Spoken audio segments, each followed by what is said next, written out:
We're live!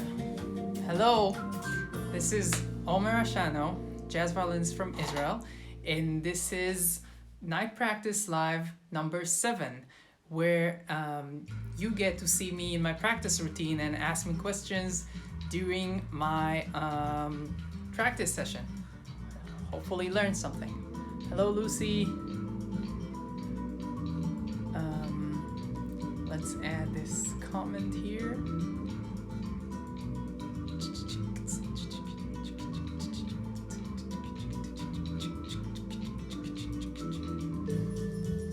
Hello.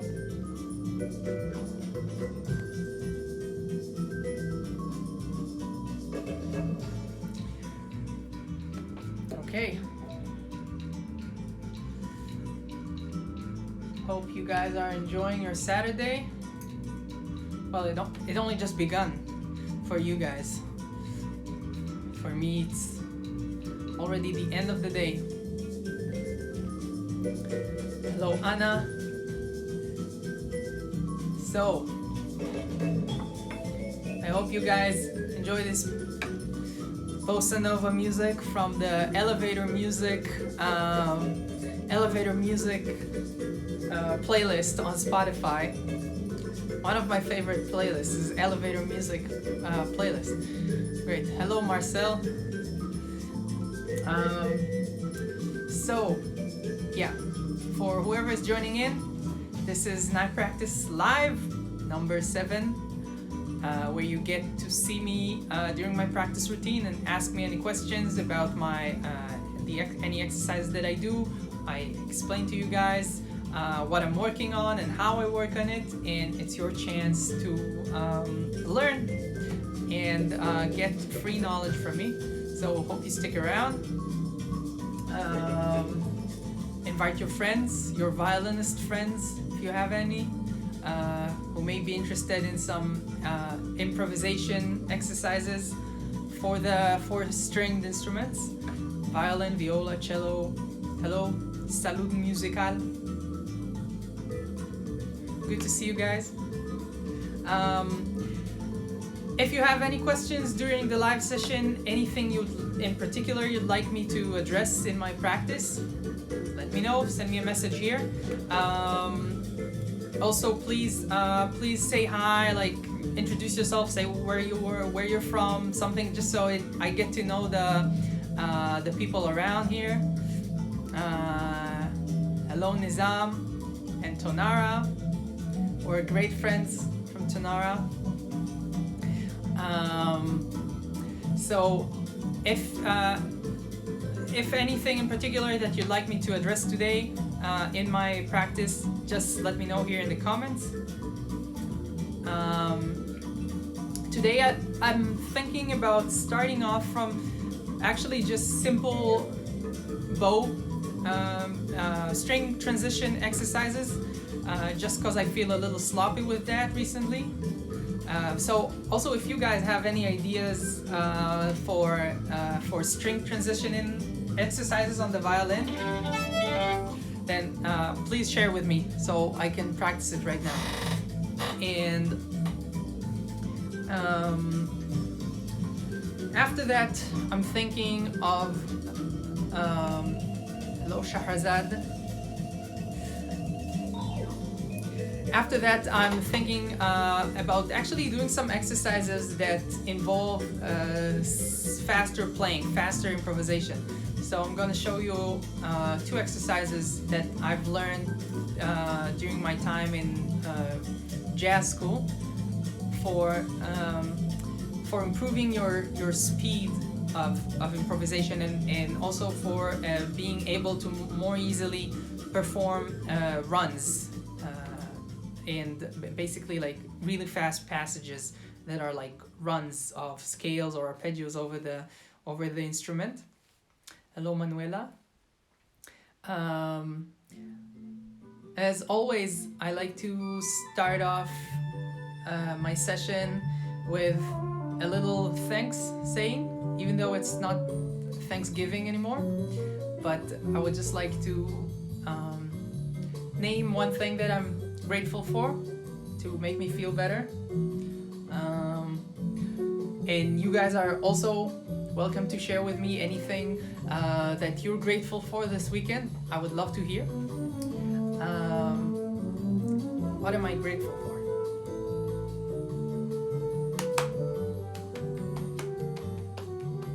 Oh, that they started vaccinating people for this damn COVID here in Israel.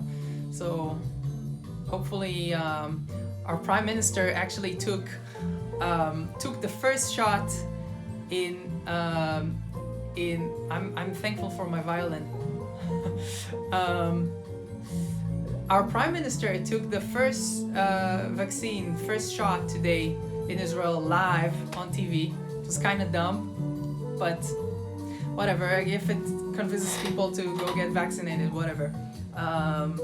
But it's nice. I hope that maybe that's a positive sign and optimistic sign that maybe we'll be out of this damn lockdown already, and we won't see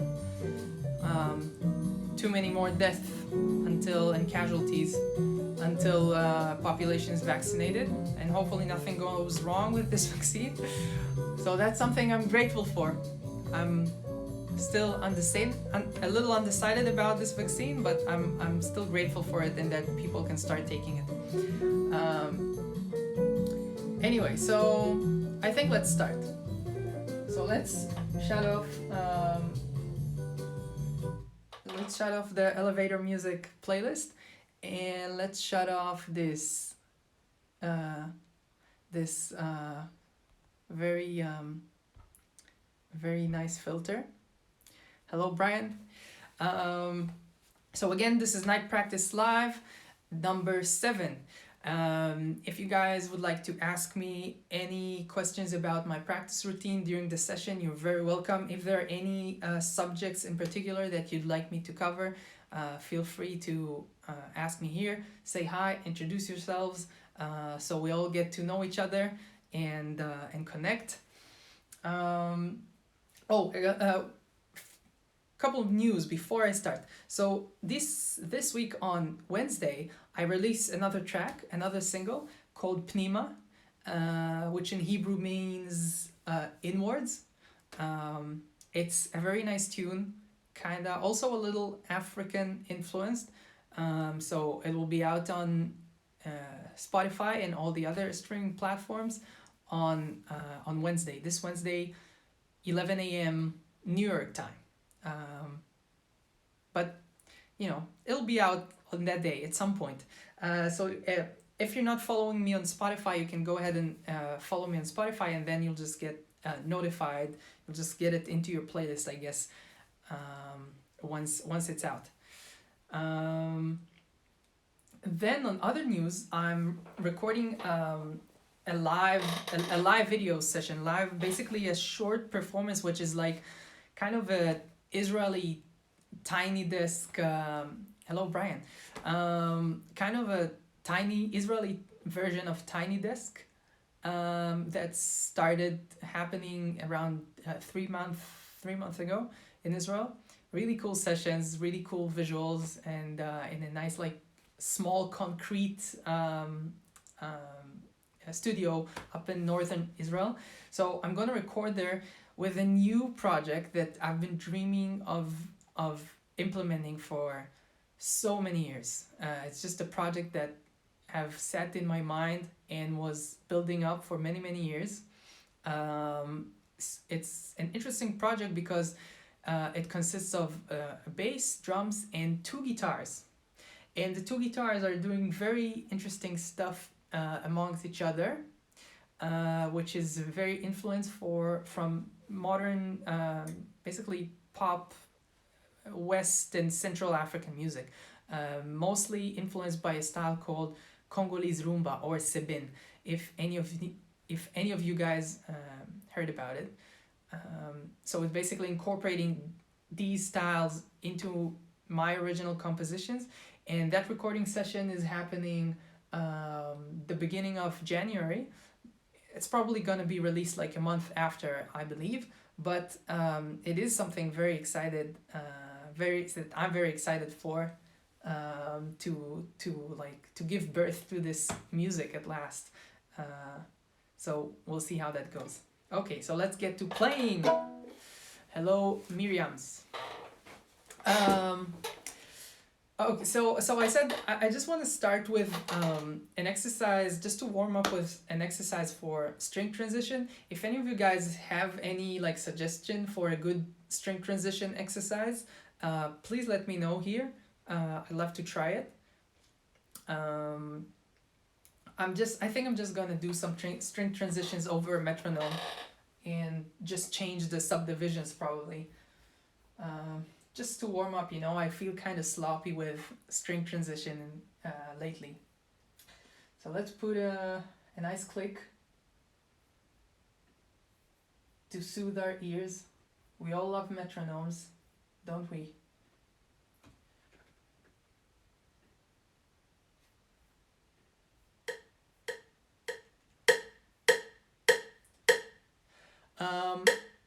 Let me know if it's a good volume for you guys.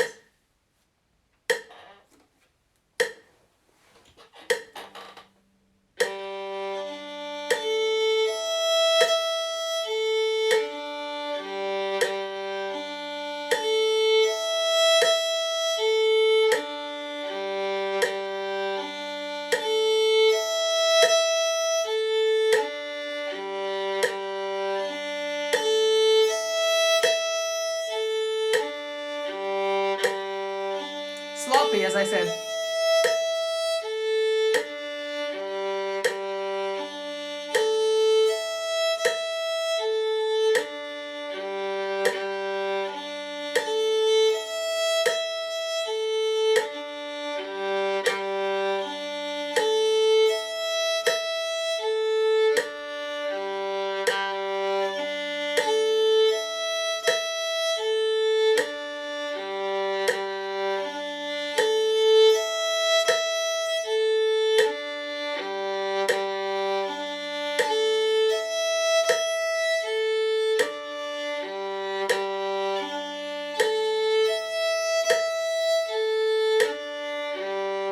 All right.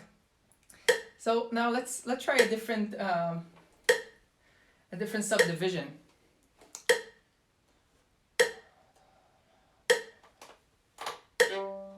And again, if any of you guys have an idea for a different exercise, please let me know. I'm actually kind of thin on both on string transition exercises.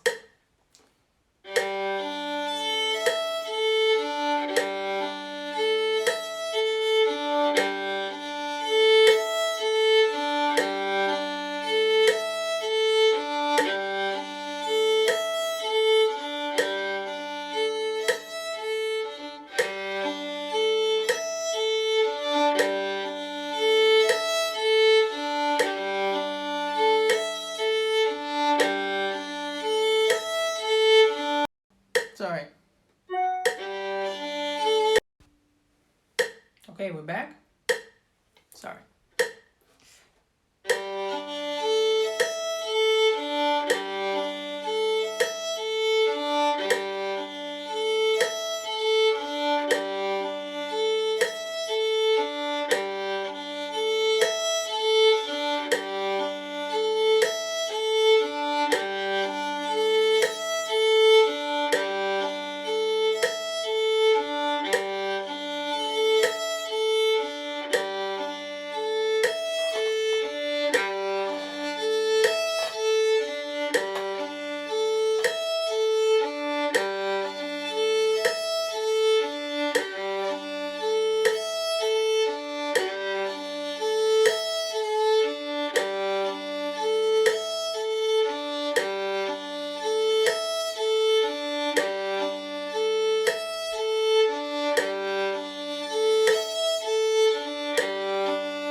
Let's try and do 2 sets per bow now.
Don't forget to breathe.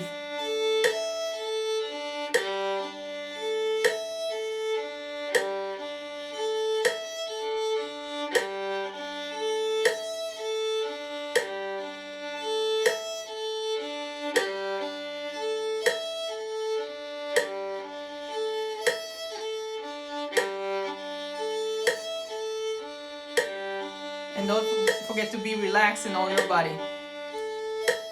All the muscles, even the belly muscles.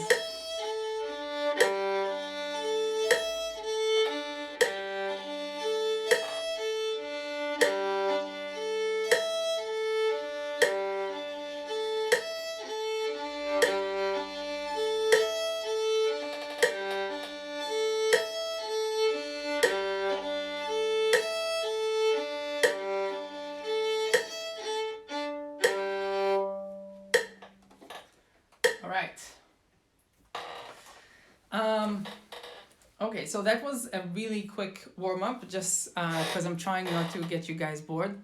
But if you are practicing this and need to practice string transitioning, please practice it for longer than I just did.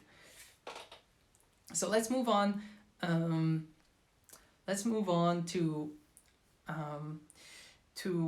a good exercise for building up speed in improvisation. So that's an exercise that I've learned couple of years back. Probably in one of my first years in jazz school and in the bachelor's degree. It's a very common exercise in the jazz method, and it's basically improvising in constant eighth notes. So we don't really have rules as for how many notes are we allowed, like how many times are we allowed to play each note, or what notes we're supposed to play. Hello, Maya. It's mostly just keeping the rule is to keep the steady flow of eighth notes, regardless of what's happening and what chord is being played.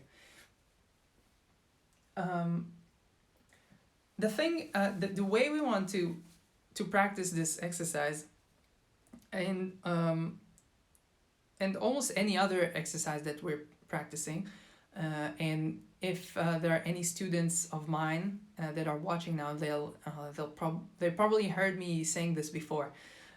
This is a great principle that I've learned from one of my great mentors, who's Sem Yahel, an amazing keyboard player from New York City, who's been a very big influence on me, on the way I practice and the way I play and improvise. And Sam used to say that when you practice, you want to be, I believe, 90% winner. I think that's how he phrased it. We want to be 90% winners during the time that we're practicing, and leave 10% for mistakes, for failure. Okay? Now, the reason why this is such a wise principle to follow is because practicing, the process of practicing doesn't necessarily make you better in absolute terms. Practicing makes you better at performing a task, a particular task that you're repeating. Now, the thing is that if you repeat a certain action or a certain behavior of yours repeatedly, if you do it every day for some time, over at least a month, then it becomes a habit, right? And that's what we do when we're practicing. We're building habits. Now, habits aren't necessarily positive habits. We can practice playing in a wrong way. That's very possible, and I see many people that do that, and that's actually detrimental. That's actually taking people backwards in their progress, not only in music playing, in generally in life, right? We have at some point in our lives we start a new habit, we start going on a route that takes us on building, on constructing an inherent habit of ours, and we just keep doing it in, without necessarily evaluating whether it's a positive or a negative habit, and before we even know it becomes part of us, and that is something that is very hard to unroot later on. So we have good habits, we have bad habits. When we're practicing, when we're living life, we want to try and build positive and healthy habits, right, of living, whether it's how we eat, how we communicate, how we think, how we work, how we rest. We want to build positive habits. And same with instrument practice. We want to make sure that as we're practicing things that are right, things that are working and that are making us progress in the direction that we want. Hence, being 90% winners, right? We want to practice as we're winning, as we're succeeding in something. If you're practicing a scale in a certain tempo and you keep failing in playing that scale, you like play it over and over, and you make the same mistake at the same place each time, it's not gonna magically disappear at some point. You're just reinforcing that habit of playing it wrong. This is why when we practice, we want to try and practice within a framework that feels challenging to us, but also allows us to remain winners during the practice time, and remain keep practicing something that we're succeeding in. We feel the challenge, we feel our brain working hard, but we still want to be able to perform the task that we're set to perform. And in order to do that, we need to figure out how we can, what framework we need to build for the exercise, which will allow us to perform the task that we're trying to perform in a successful way. Okay, so let's take it back. Let's roll it back to the eighth notes flow exercise that I've mentioned. Shalom Itali. So in that exercise, for example, we want to try and think, how can we play consistent eighth notes without tripping? How can we keep that steady flow and feel the challenge of it? Feel like, like our brain is farting and we're about to fall, we're about to crash, but not crash. How we can keep it in that parameter where it's, that area where it's challenging, it's hard, but we're still succeeding, we're still remaining in that framework of staying 90% winners in our practice time. So yeah, we just need to pick the right tempo for playing these constant eighth notes for us to be succeeding at it, yet challenged by it. So let's take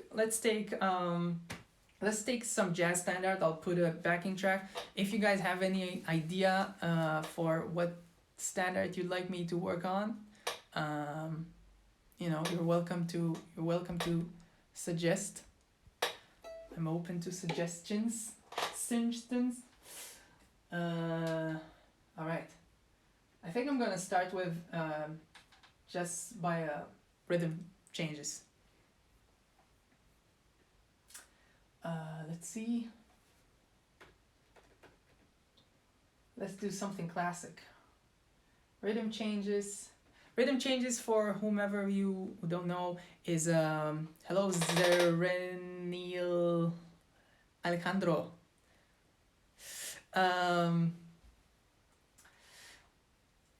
Rhythm changes, for whomever you that don't know, and hello Lorenzo. Well, for anyone that's tuning in right now, welcome to Night Practice Live number 7, where you get to see me during my practice routine, ask me questions, or learn from the exercises that I perform regularly, and get some knowledge, get some free information, and get to ask questions. If you have anything you'd like me to address and show you how to practice, you're welcome to ask me. So back to rhythm changes. Rhythm changes is a very common chord progression in jazz music that have developed probably around the 20s already. Now, rhythm changes is referencing George Gershwin's I Got Rhythm piece, which is working on that chord progression, that famous chord progression, which happened before and happened after I Got Rhythm many times, but I Got Rhythm just kind of became the most prominent like tune that uses this kind of chord progression. So these days in the jazz school, we call it rhythm changes. Okay, so we're doing rhythm changes in B flat. And again, I'm gonna play a flow of constant eighth notes in order to improve my my speed and flexibility of playing. So let's choose a tempo where we're able to perform it and remain 90% winners, but still be challenged.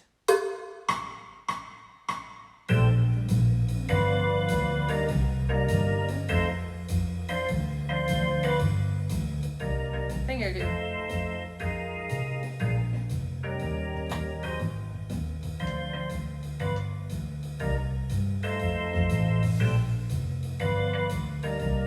Let's try it here. I think it's a good tempo. We'll see if it's challenging or enough or not. So let's start from the top.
I say let's take it even faster. And if you guys have an idea for another tune you'd like me to work over, let me know.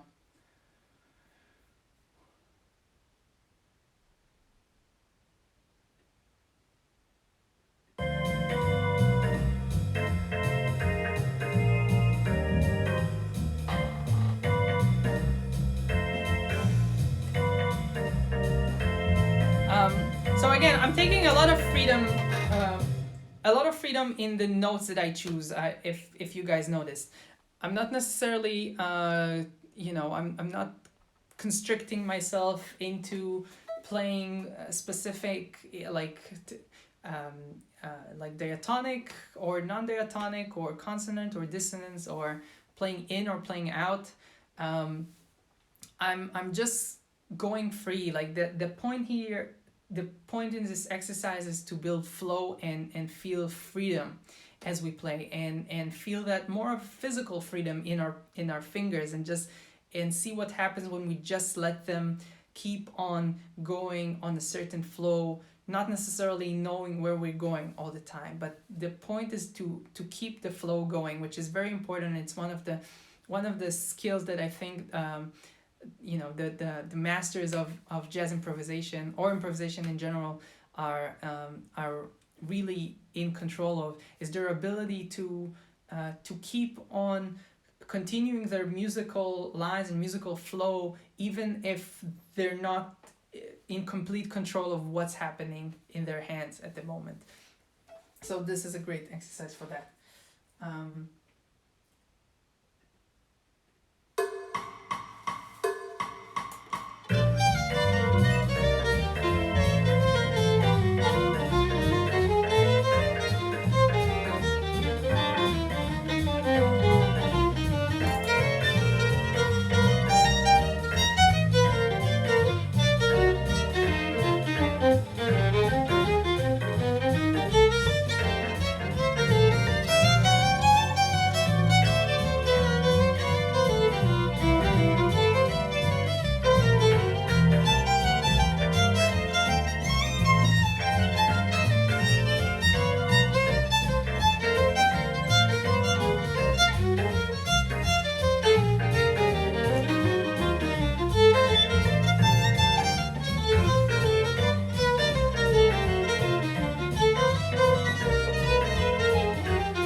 Cool.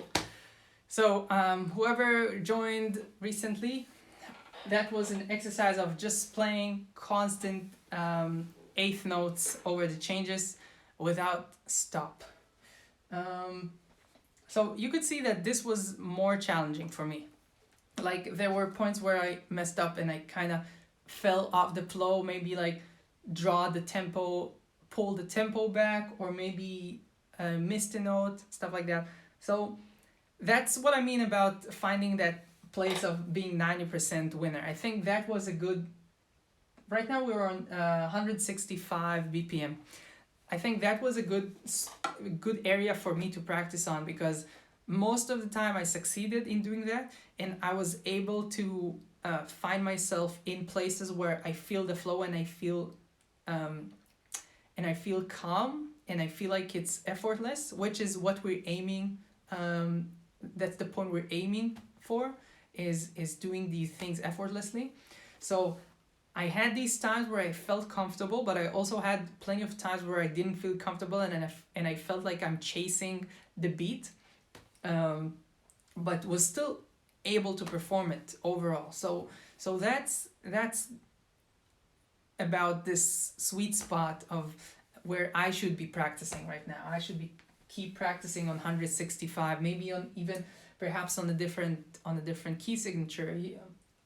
Obviously, if you change the key signature, you also change your skills, so you might have to change the tempo. But let's say in a B flat rhythm changes form, this is a good tempo for me to work on. Okay, it keeps me right in that sweet spot of staying 90% winner out of my practice time.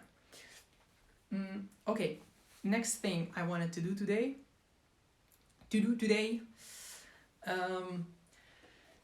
is another exercise which helps create flow and faster playing, and is basically playing runs, like legato runs, but in slow motion. So runs, like, when we run over a set of notes, it's pretty complex on the violin, because like other instrumentalists, we have to think about the notes that we're playing in that run, and we have to prepare ourselves for the chord that we're coming towards. We want to make sure that our run of notes ends and lands on a note that emphasizes the chord, the next chord. And the things that is extra complicated for bowed instruments players is that we have to also be able to work with the bow and in legato as we do that. So as you people, as you violinists or violists or cellists probably know, playing legato is not always easy, especially if you have to use the whole extent of your bow and if you have to put in a lot of notes in it. So sometimes if we're playing a long run where we need to facilitate all the length of the bow, it's not easy to have smooth transition between the strings and between the notes. Also keeping the right time, keeping the tempo with our left hand, and also making sure that we keep the tempo as we do any string transitions, or if we have to change bow at part of the run. Let's say we're doing a long run and we're playing a bunch of 16th notes over one, like a down bow, and then at some point we need to change for an up bow and play a bunch of 16th notes. So doing that transition right on time and doing the string transition right on time, it's not an easy task on a bowed instrument. So again, another, like, a good approach to do that would be to find a way to do that, to perform the task that you're willing to perform, but find a way in which you can do it successfully. in our case, that would be to just do it in slow motion. Just play these runs super, super slow. So we're doing it as close and as similar as possible to an actual run that we will play as we're jamming, but we're doing it in slow motion. And that's a great way to also practice also the technical part of it, but also the theoretical and cognitive part of playing a run. Because what happens many times when we play a run, we just go into that swirl of notes, and sometimes we get kind of like we lose attention midway, and we're not sure where we're landing. We're not sure what is the next chord that we need to resolve our musical run into. So we want to make sure that we keep that attention as we're playing the run. We want to make sure that we keep that attention as to where is our end point, where are we building, where are we resolving all this fast line. It's something that is also relevant not only for improvisers, in my opinion. It's also relevant for any kind of musician. When we're playing musical lines, we want to have, it's like we're going on a walk, on a run, and we want to know where we're finishing that line. We want to have a visual of that end location where we're ending this musical phrase. So whether it's a new chord that we're aiming for, whether it's a particular note in a piece, like we're doing we're aiming toward the and we want to hear this note, and we want to think about this note as we start the run, as we start the fast passage, because that builds the momentum and builds the correct dynamic that leads us into that note, if we're able to already imagine it and prepare for it. So let's pick another standard. Maybe let's take something which is not swinging, I think. Let's take like something bossa nova. Maybe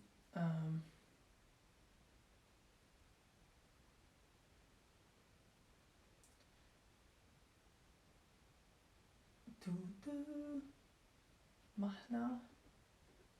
No, how is it called? Oh, Black Orpheus. I want to play Black Orpheus.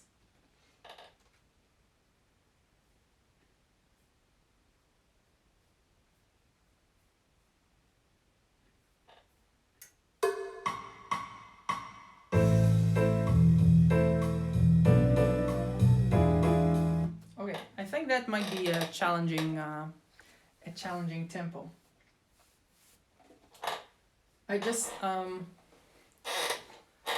let me play one round of it just to get used to the chords again, because I haven't played it for a while, and then I'll start showing you how I do the runs exercise.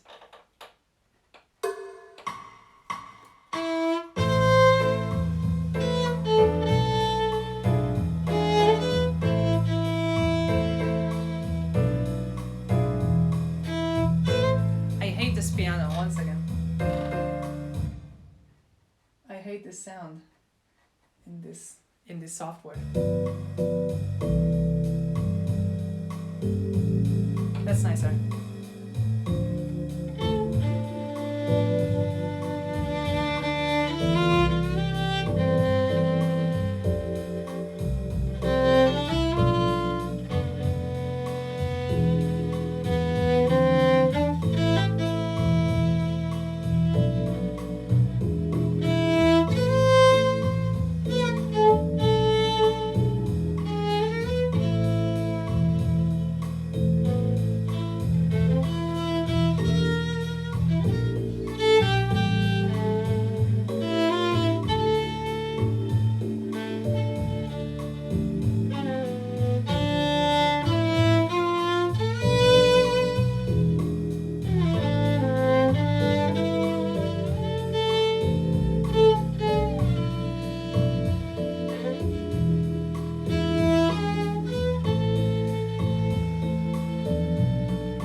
I'm kind of playing like a chord tone, and then I try to go on a run, on a legato run, and resolve it into another chord tone when I feel ready.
As you see, part of the challenge in it is that I cannot play a note twice if I'm playing legato, basically.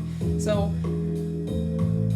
it makes it much harder to resolve the musical lines, because when I'm separating bows, sometimes if I see that I don't land my line on the chord tone on the downbeat, I just play a note twice, you know, or do something a little different with the rhythm due to the bow change, which allows me to then resolve it on the beat where I want it to land. But when we're playing a long legato, we have to plan our rhythm based on the notes that we're playing.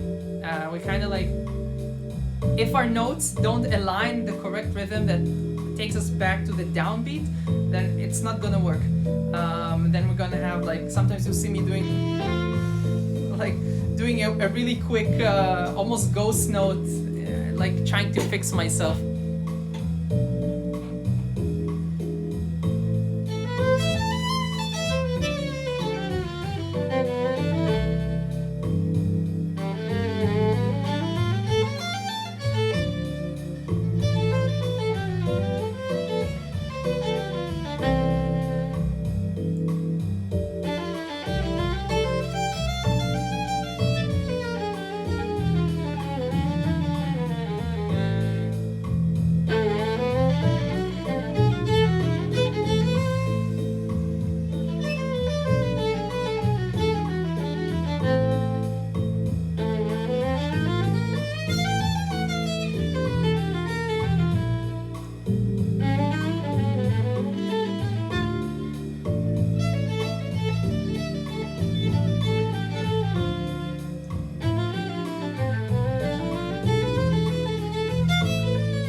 Let's try a little faster.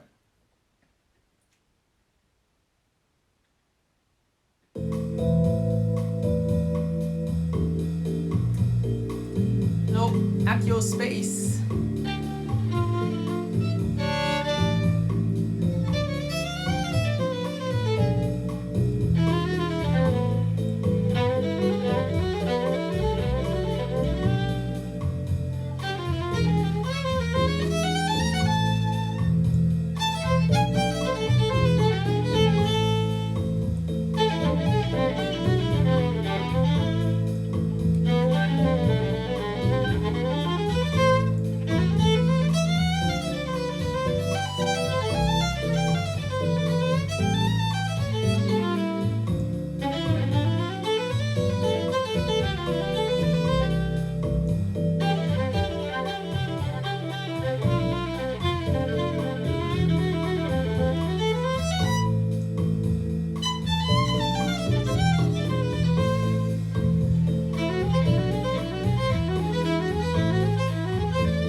Let's try to go a little more experimental with that.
that was plenty of jazz.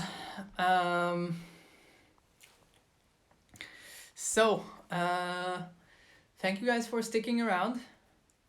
That was kind of a quickly wrapped practice session compared to other times. So what I did today, string transition exercises,